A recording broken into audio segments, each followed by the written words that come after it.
तो ट्रांसअमाइनेशन रिएक्शन में हम यहाँ पर देखेंगे कि जो ये अमाइनो एसिड है, यहाँ पर आप गौर कीजिए अमाइनो एसिड है, क्योंकि ट्रांसअमाइनेशन रिएक्शन में पेयर्स होते हैं, एक तो कीटो एसिड और अमाइनो एसिड का pair, this is a keto acid and this is a amino acid.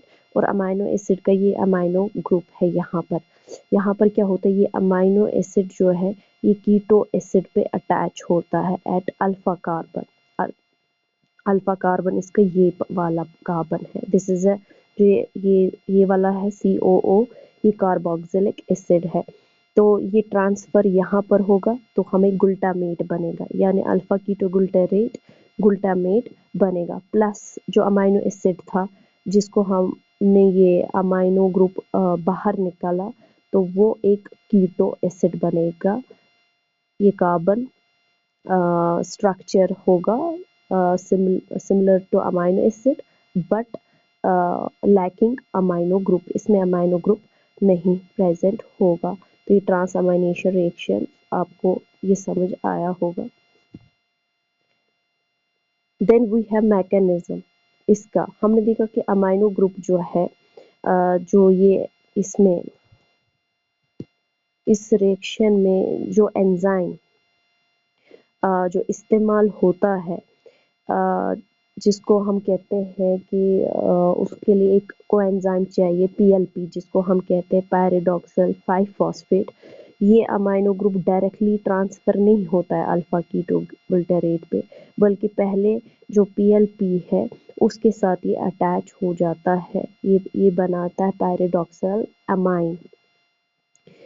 ये ग्रुप जब पैराडॉक्सल अमाइन है उसके बाद ये कैरी हो जाता है अल्फा कीटो ग्लूटारेट पे, जहाँ पर जो PLP है वो लूज करता है अमाइनो ग्रुप, क्योंकि यहाँ अमाइनो ग्रुप और फिर ये अटैच होता है अल्फा कीटो ग्लूटारेट पे। तो हम कह सकते हैं कि जो ट्रांसपोर्ट कैरियर है अमाइनो ग्रुप का वो यहाँ पर पैराडॉक्सल 5 फॉस्फेट है।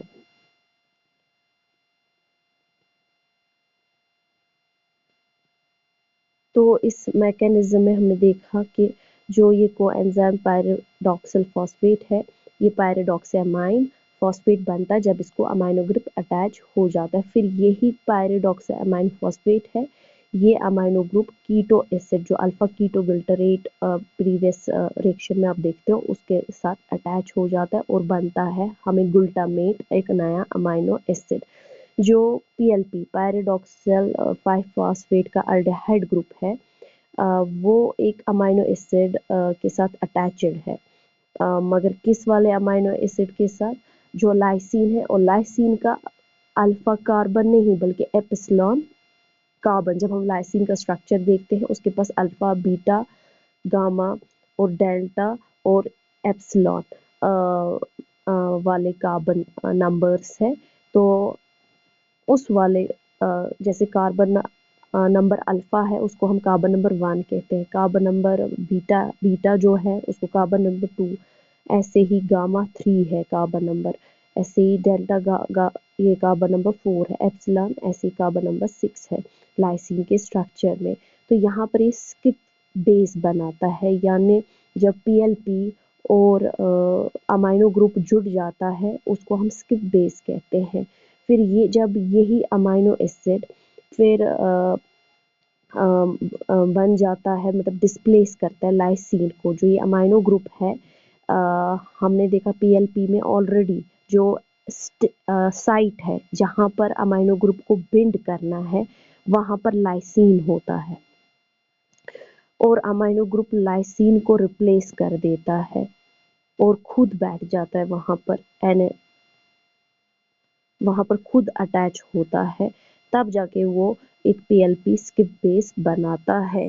क्योंकि जो PLP है वो 24 घंटे अमाइनो ग्रुप को तो लेकर नहीं होता है, विदाउट अमाइनो ग्रुप, जब उसके पास अमाइनो ग्रुप नहीं होता है तब वहाँ पर लाइसिन रेजिड्यू अटैच होता है। उस लाइसिन रेजिड्यू जो है वो रिमूव हो जाता है और उसके बदले अमाइनो ग्रुप अटैच हो जाता है। हम कह सकते हैं कि ये वहाँ पर साइट है, PLP के पास एक साइट है जहाँ अमाइनो ग्रुप अटैच होगा बाय रिप्लेसिंग लाइसिन, और उसके बाद फिर जब ये कीटो एसिड तक पहुंचेगा जहां पर हमें ये अमाइनो ग्रुप डाल देना है वापस, तो तब जब अमाइनो एसिड रिलीज होगा तब लाइसिन अमाइनो एसिड फिर से जगह लेगा, यानी वो रिप्लेस करेगा अमाइनो ग्रुप को, फिर वापस पीएलपी पे जुड़ जाएगा और जो अमाइनो ग्रुप फिर निकलेगा वो कीटो एसिड पे ऐड हो जाएगा। अब दूसरा है जो दूसरी टाइप की रिएक्शन अमाइनो एसिड्स में होती है वो डिकार्बोक्सिलेशन होती है। डिकार्बोक्सिलेशन यानी यहाँ कार्बोक्सिलिक एसिड जो है वहाँ पर एक्शन हो रही है, वहाँ पर रिमूव हो रहा है कार्बन डाइऑक्साइड। जो भी हमने रिएक्शन देखी अभी तक, ट्रांस अमाइनेशन या देखी डीअमाइनेशन रिएक्शन, वहाँ पर अमोनिया ग्रुप यानी अमाइनो ग्रुप NH2 जो है वो रिलीज हो जाता है in the form of ammonia NH3 की शक्ल में। तो यहाँ पर कार्बोक्सिलेशन जो अमाइनो एसिड्स की होती है, यहाँ पर कार्बन डाइऑक्साइड रिमूव हो जाता है। मोस्टली इस रिएक्शन में हमने 3 तरह के एंजाइम्स हैं जो अमाइनो एसिड्स पे ये डिकार्बोक्सिलेशन रिएक्शंस करते हैं। इन एसिड्स को हम डिकार्बोक्सिलेज भी कहते हैं। इसमें आता है अर्जिनिन डिकार्बोक्सिलेज, ऑर्निथिन डिकार्बोक्सिलेज और लाइसिन डिकार्बोक्सिलेज। ये 3 टाइप्स के एंजाइम्स हैं जो अमाइनो एसिड्स के कार्बोक्सिलिक ग्रुप यानी COOH ग्रुप पे एक्ट करते हैं, और अल्टीमेटली हमें क्या रिमूव मिलता है, कार्बन डाइऑक्साइड एंड प्रोडक्ट होता है। इस रिएक्शन से जो पीएच होता है वो इंक्रीज होता है, यानी ये पीएच को इंक्रीज करा देता है। डिकार्बोक्सिलिक रिएक्शंस में मोस्टली जहाँ पर COOH ग्रुप हो या COO Na ग्रुप हो, यानी सोडियम अटैच्ड कार्बोक्सिलिक ग्रुप के साथ सोडियम अटैच्ड है, वो रिमूव हो जाता है और उसके बदले H ऐड हो जाता है। यानी अगर ये कार्बोक्सिलिक ग्रुप है COOH, इसको CO2 रिमूव हो जाएगा और ये वाला H जो है ये यहाँ पर ऐड हो जाएगा। तो ये रिएक्शंस होती है कार्बोक्सिलिक रिएक्शंस।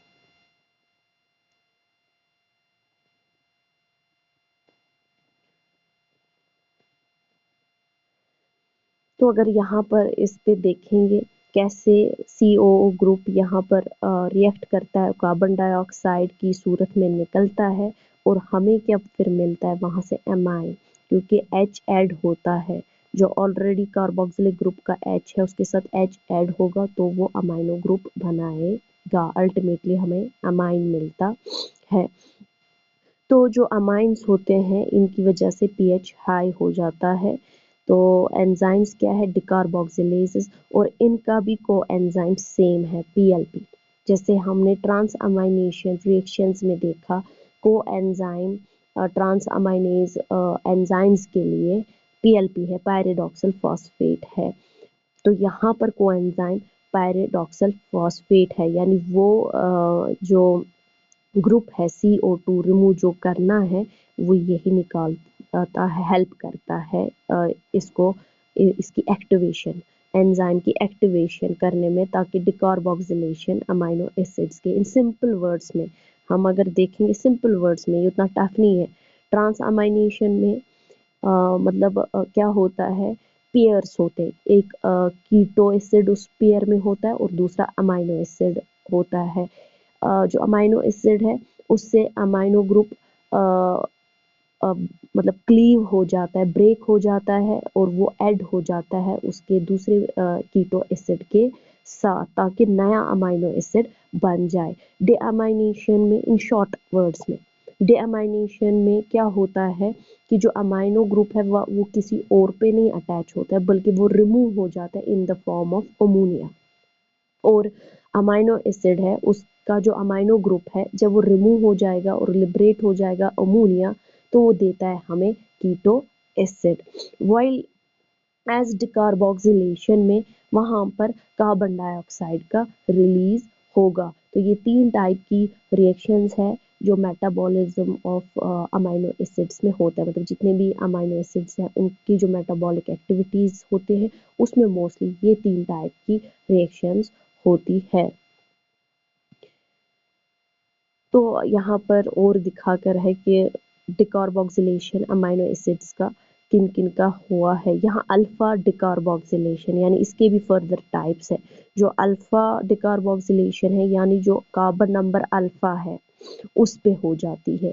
हमें पता है कार्बन नंबर जो अल्फा है उस पे ऑलरेडी कार्बोक्सिलिक एसिड ग्रुप होता है, अमाइनो ग्रुप भी साथ में होता है, लेकिन यहाँ पर इस पे डिकार्बोक्सिलेशन ये ब्रेक हो जाता है और रिलीज हो जाता है कार्बन डाइऑक्साइड। और फिर ओमेगा दिस जो है ये वाला ये उल्टा डब्ल्यू जैसा इटैलिक डब्ल्यू हम इसको कह सकते हैं, ये इसको ओमेगा कहते हैं।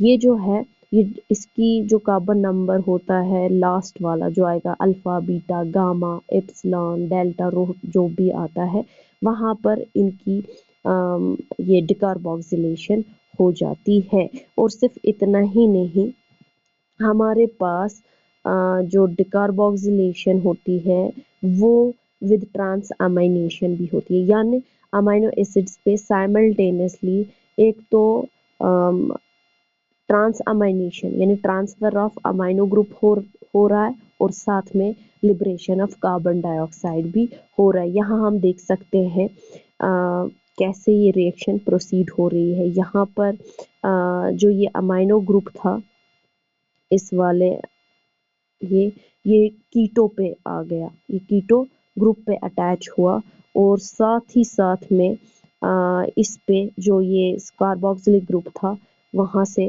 कार्बन डाइऑक्साइड रिलीज हुआ, यानी साइमल्टेनियसली 2 रिएक्शनें प्रोसीड होंगी। या फिर डिकार्बोक्सिलेशन होगा मगर विद कंजुगेशन ऑफ 2 मॉलिक्यूल्स, यानी 2 मॉलिक्यूल्स आपस में जुड़ जाएंगे, उनकी कंजुगेशन होगी। यहाँ पर ये एक मॉलिक्यूल है अमाइनो एसिड है, यहाँ पर जो ये है ये सेकेंड मॉलिक्यूल है मोस्टली हैविंग सल्फर बॉन्ड है इसके बिटवीन। तो यहाँ पर कंजुगेशन होती है, एक कार्बन डाइऑक्साइड मिल रहा है और नया अमाइनो एसिड, क्योंकि इस वाले अमाइनो ग्रुप वो इसमें ट्रांसफ़र हो रहा है, इस जिस पे ये एसएच बॉन्ड है उस पे ट्रांसफ़र हो रहा है, तो बना रहा है न्यू अमाइनो एसिड यानी सल्फर कंटेनिंग अमाइनो एसिड बन जाता है और प्लस कार्बन डाइऑक्साइड रिलीज हो जाता है।